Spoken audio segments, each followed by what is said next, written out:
জামাতের ইফতার মাহফিলে উপস্থিত হয়ে ভাবলাম আজ বাংলাদেশে জামাত শিবির বীর দর্পে এগিয়ে যাচ্ছে।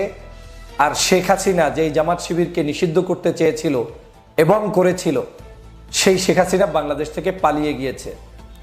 বিশ্বাস করেন, আমি অবাক হয়েছি, অনুপ্রাণিত হয়েছি জামাতের গতকালকের ইফতার মাহফিলটি দেখে। যেই চিনমৈত্রী সম্মেলন তো দূরের কথা, ঢাকা শহরের কোনো একটি 1 স্টার 2 স্টার হোটেলে পর্যন্ত জামাত শিবিরকে কোনো কার্যক্রম পর্যন্ত করতে দিত না আওয়ামী লীগ। ইফতার মাহফিলগুলোতে বন্ধ করে দেওয়া হতো পুলিশ পাঠিয়ে।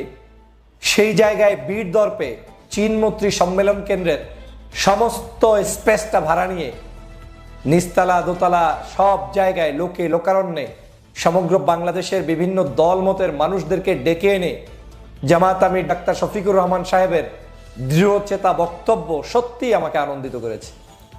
আমি ভাবলাম যে আমরা যখন অনলাইনে বিভিন্ন জায়গায় কথা বলছি, আমরা একে অপরের বিরুদ্ধে কুৎসা রটাচ্ছি, গালিগালাজ করছি, রাজনৈতিকভাবে অসুস্থ রাজনীতি চর্চা করছি, তখন গতকালকের জামাতের ইফতার মাহফিল একটি ঐক্য সম্মেলনের রূপ নিয়েছে। আমার চোখে দেখা যারা কখনোই জামাতকে সমর্থন করে না, ভবিষ্যতেও হয়তো করবে না, এরকম মানুষরা গতকালকের জামাতের আয়োজন দেখে আনন্দিত হয়েছে, উৎসাহ বোধ করেছে এবং তাদের ইফতার মাহফিলকে শিক্ষণীয় হিসাবে গ্রহণ করেছে। গতকালকের বাংলাদেশের সেরা দল বাংলাদেশ জাতীয়তাবাদী দলের অন্যতম সিনিয়র নেতা, স্থায়ী কমিটির মেম্বার, সাবেক মেয়র, সাবেক এমপি জনাব মির্জা আব্বাস সাহেব উপস্থিত ছিলেন এই জামাতের অনুষ্ঠানে। জামাতের এই অনুষ্ঠানে উপস্থিত ছিলেন বাংলাদেশের অন্যতম ইসলামী সেরা দল ইসলামী আন্দোলন বাংলাদেশের চরমনাইয়ের পীর সাহেবের আপন বড় ভাই, যিনি চরমনাই আলিয়া মাদ্রাসার সাবেক প্রিন্সিপাল, তিনি উপস্থিত ছিলেন। মাদানী সাহেব উপস্থিত ছিলেন। তাদের সংগঠনের প্রায় 5-7 জন সিনিয়র নেতৃবৃন্দ, মহাসচিব লেভেল থেকে শুরু করে তারা সেখানে উপস্থিত ছিলেন। বাংলাদেশের অন্যান্য রাজনৈতিক সংগঠনগুলো, ইসলামিক এবং বাংলাদেশে যারা স্বাধীনতার জন্য, ভোটাধিকারের জন্য 16 বছর লড়াই করেছেন, ছোট বড় সব দলের নেতারা সেখানে উপস্থিত ছিলেন। আমি দেখেছি তাদের চোখের ভাষা, মুখের ভাষা। একটি জিনিস তারা যে কোনো মূল্যে স্বীকার করতে বাধ্য হচ্ছেন যে জামাত সুশৃঙ্খলভাবে এই প্রোগ্রামটি উপহার দিতে পেরেছে এবং এত সুশৃঙ্খল প্রোগ্রাম আমাদের অনেকের পক্ষেই সম্ভব নয়। আমি দুটো প্রোগ্রামকেই ধন্যবাদ জানাই এ যাবৎকালের সেরা প্রোগ্রাম হিসাবে। একটি ইসলামী আন্দোলন বাংলাদেশের প্রোগ্রামে গিয়েছিলাম, সেটা আমার কাছে অনেক সুন্দর প্রোগ্রাম মনে হয়েছে। আর সর্বশেষ গতকালকের যে প্রোগ্রামটি ঐতিহাসিকভাবে মানুষের কাছে প্রমাণিত হয়েছে, সেটা হচ্ছে এই চিনমৈত্রী সম্মেলন কেন্দ্রের প্রোগ্রাম। থই থই করছে মানুষ, গাড়ির বহর নিয়ে মানুষ আসছে ঢুকছে, কোনো টুটার শব্দ নেই, যার চেয়ারে সে বসছে। সমগ্র প্রোগ্রামটা এমনভাবে সাজানো যে সমগ্র জামাতের আমির লেভেলে যারা আছেন, বিভিন্ন থানা জেলা পর্যায়ের, তারা পর্যন্ত সেখানের স্বেচ্ছাসেবকের দায়িত্ব পালন করেছেন। এক কথায় তারা আমাদেরকে ডেকে নিয়েছেন আর তারা হোস্ট হিসাবে সেখানে আমাদেরকে গেস্টের মর্যাদা দিয়ে সম্মান জানিয়ে তারা সেই আয়োজনটা সম্পন্ন করেছেন। ইনকিলাব পত্রিকার নির্বাহী সম্পাদক আপনার বাহাউদ্দিন সাহেব, যিনি সাবেক মন্ত্রী এম এ মান্নান সাহেবের সন্তান, বাংলাদেশ জমিয়াতুল মোদারিসিনের, আমি সেই ভদ্রলোককেও দেখেছি। সেই বাহাউদ্দিন সাহেব গতকালকে উপস্থিত থেকেছেন।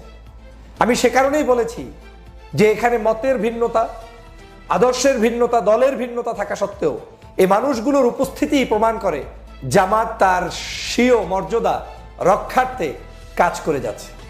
কাজ করলে যে আসলে তাদের কোনো পতন নেই, তাদেরকে কেউ দাবিয়ে রাখতে পারে না, তার প্রমাণ এই জামাতের কার্যক্রম। গতকালকের ইফতার মাহফিলটা সেটার একটা উদাহরণ হিসেবে সৃষ্টি হয়েছে। জামাতকে নিয়ে বহু সমালোচনা আলোচনা থাকতেই পারে, যে কোনো ধর্মীয় সংগঠনের বিরুদ্ধে কিংবা পক্ষে আলোচনা সমালোচনা থাকবে, কিন্তু জামাতের সুশৃঙ্খল সংগঠন যে, সে ব্যাপারে কারো দ্বিধাদ্বন্দ্ব নেই যে এই সংগঠনটি কিভাবে সুশৃঙ্খলতার জায়গায় পৌঁছে গিয়েছে এবং নেতৃত্বের জায়গায় পৌঁছে গিয়েছে। বাংলাদেশে এখন যে কোনো মানুষের কাছে জামাতকে আর নতুন করে পরিচয় করিয়ে দেওয়ার মতো পরিস্থিতি নেই। এখন মানুষ জামাতকে জানার চেষ্টা করছে, বোঝার চেষ্টা করছে। আমি নিজেও জামাতের অনেক কার্যক্রম দেখে আনন্দিত হই, আন্দোলিত হই, উৎসাহ বোধ করি এবং আমি তাদের কাছ থেকে শেখার চেষ্টা করি। আজকের জামাতের এই উদারতা, জামাতের এই ঐক্যের মানসিকতা, ডাক্তার শফিকুর রহমান সাহেবের দৃঢ়চেতা বক্তব্য, এটা সত্যি বাংলাদেশকে যেমন এগিয়ে নিয়ে যাবে, আমি বিশ্বাস করি জামাত ইসলামকেও এগিয়ে নিয়ে যাবে। ডাক্তার শফিকুর রহমান গতকালকে বলেছেন আওয়ামী লীগের সাথে কোনো আপোষ নয়। আপনাদের নিশ্চয়ই মনে আছে, যেই আওয়ামী লীগ এই জামাত শিবিরকে বাংলাদেশ থেকে পালিয়ে যাওয়ার মাত্র 3-4 দিন আগে নিষিদ্ধ ঘোষণা করেছিল, সেই আওয়ামী লীগ বাংলাদেশ থেকে পালিয়ে গিয়েছে। 13 সালে শাহবাগ তৈরি করে আলেমদেরকে ফাঁসির কাস্টে ঝুলিয়েছিল, সেই জামাতের প্রায় 11 জন শীর্ষ নেতারা কি জেলে বসে মারা গিয়েছেন এবং অধিক 6 জনের মতো তারা ফাঁসির কাস্টে ঝুলেছে। সেই মানুষগুলোকে হত্যা করেছে আওয়ামী লীগ। আজকের সেই জায়গায় জামাত ইসলাম বাংলাদেশে বীর দর্পে চলছে, কিন্তু আওয়ামী লীগের অস্তিত্ব বাংলাদেশে নাই।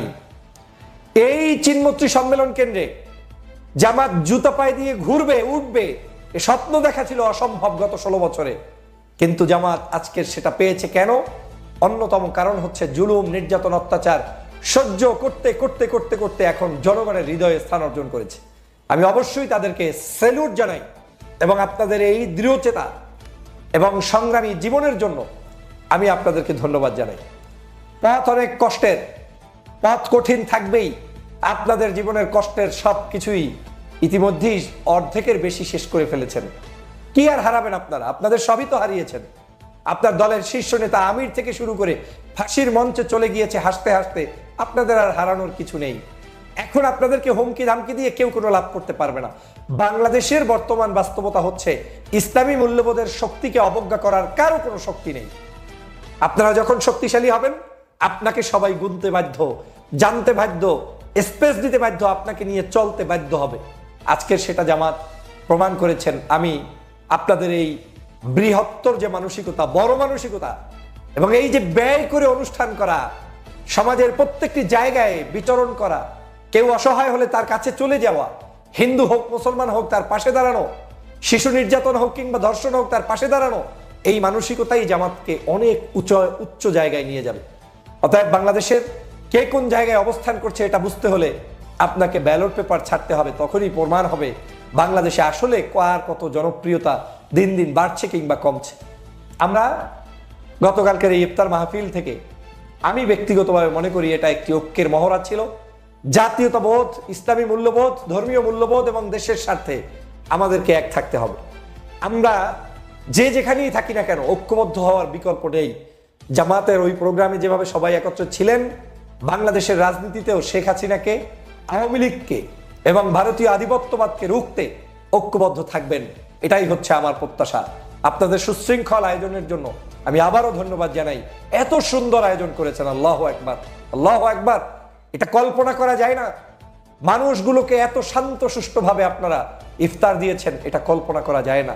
এটা আসলেই আপনাদের প্রতি আল্লাহর রহমত এবং সুন্দর মন মানসিকতার কারণে তৈরি হয়েছে। আমার পক্ষ থেকে আপনাদেরকে ধন্যবাদ, দেশবাসীকে ধন্যবাদ জানাই। পবিত্র মাহে রমজানের মোবারকবাদ।